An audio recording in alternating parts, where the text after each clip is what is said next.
Hello. അപ്പോൾ മക്കളെ ഈ ക്വസ്റ്റ്യൻ ചെയ്ത് നോക്കിയേ. If the sum of the Roots is -p and product of the Roots is -1/p then the quadratic polynomial is. അപ്പോൾ ഇവിടെ quadratic polynomial general equation എങ്ങനെയാണ് നമ്മൾ എഴുതുക? ax² + bx + c എന്നാണ് നമ്മൾ ജനറലായിട്ട് എഴുതുക അല്ലേ.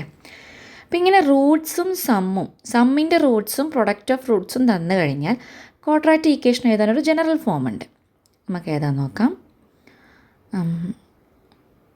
അതിൻ്റെ ജനറൽ ഇക്വേഷനാണ് k × x² - sum of roots into x. Sum of roots മുഴുവനായിട്ട് എഴുതണം കേട്ടോ. ഇവിടെ ഞാൻ ഷോർട്ടാക്കി എഴുതിയാണേ. ഒരു മിനിറ്റ്, നമുക്ക് ഒന്നുകൂടി ക്ലിയർ ആക്കിയിട്ട് എഴുതാം. k × x² - ഇവിടെ നമ്മൾ എഴുതേണ്ടത് എന്താണ്? Sum of roots into x plus product of roots. Okay ആണോ?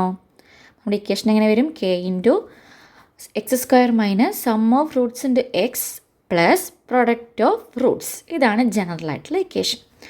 ഒന്നും കൂടി നമുക്ക് ഇക്വേഷനായിട്ടും ഇത് എക്സ്പ്ലെയിൻ ചെയ്ത് പറഞ്ഞുതരാം. അപ്പോൾ നമ്മുടെ ഇക്വേഷൻ എങ്ങനെ വരാൻ നോക്കിയേ.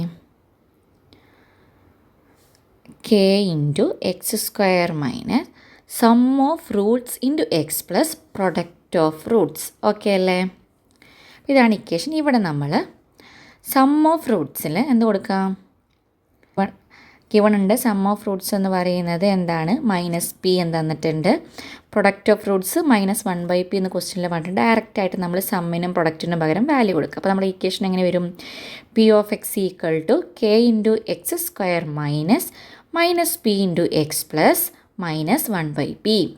ഇവിടെ ഈ -p എന്ന് പറയുന്നത് സമ്മും -1/p എന്ന് പറയുന്നത് എന്താണ്? പ്രൊഡക്റ്റുമാണ്. അപ്പോൾ ഈ മൈനസ് എന്തായി മാറും? അവിടെ പ്ലസ് ആയി മാറും. നമ്മൾ ആൻസറിൻ്റെ പോളിനോമിയൽ, റിസൾട്ടൻറ്റ് പോളിനോമിയൽ എന്തായിട്ട് വരും? p of x = k × x² plus -px then -1/p. This is the answer. Okay അല്ലേ? ജസ്റ്റ് നമ്മൾ ആ ഇക്വേഷൻ എന്താണെന്ന് പറഞ്ഞാൽ എന്താണ് നമ്മുടെ equation? k × x² - sum of roots into x plus product of roots. അത് മാത്രം ഓർത്ത് വെച്ചാൽ മതി. ഓക്കെ അല്ലേ? അപ്പോൾ സിമിലറായിട്ട് വരുന്ന ക്വസ്റ്റ്യനാണിത്. ഇതിലെന്താ ക്വസ്റ്റ്യൻ നോക്കിയേ. Find the quadratic polynomial of each with given numbers as the sum and product of its zeros respectively.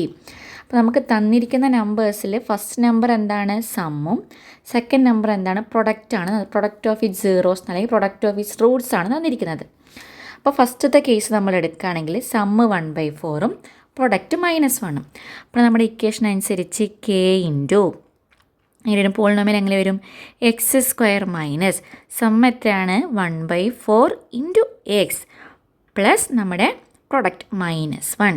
അപ്പോൾ ഈ പ്ലസും മൈനസും നമുക്ക് എന്തായി മാറും? മൈനസായിട്ട് മാറും. Then k × x² - 1/4 x -1. This is the answer.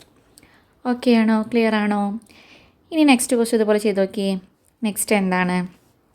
Next question sum √2ഉം പ്രൊഡക്റ്റ് 1/3. അപ്പോൾ നമ്മൾ എഗെയിൻ k × x² - സം എന്താണ്? √2 × x. ഈ എക്സ് എഴുതാൻ മറക്കരുതേ. Plus product of its zeros അല്ലെങ്കിൽ product of roots that is 1/3. This is the answer. Simple അല്ലേ? Then next ക്വസ്റ്റ്യനിൽ എന്താണ്? സമ്മ് 0ഉം പ്രൊഡക്റ്റ് √5ഉം. Then k × x² - 0x plus √5.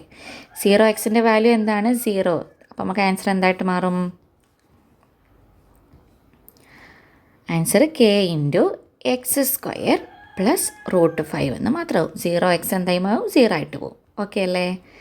Next എന്താണ്? 1 ആണ് കൊടുത്തിരിക്കുന്നത്. 1 സമ്മ് 1 പ്രൊഡക്റ്റ് 1.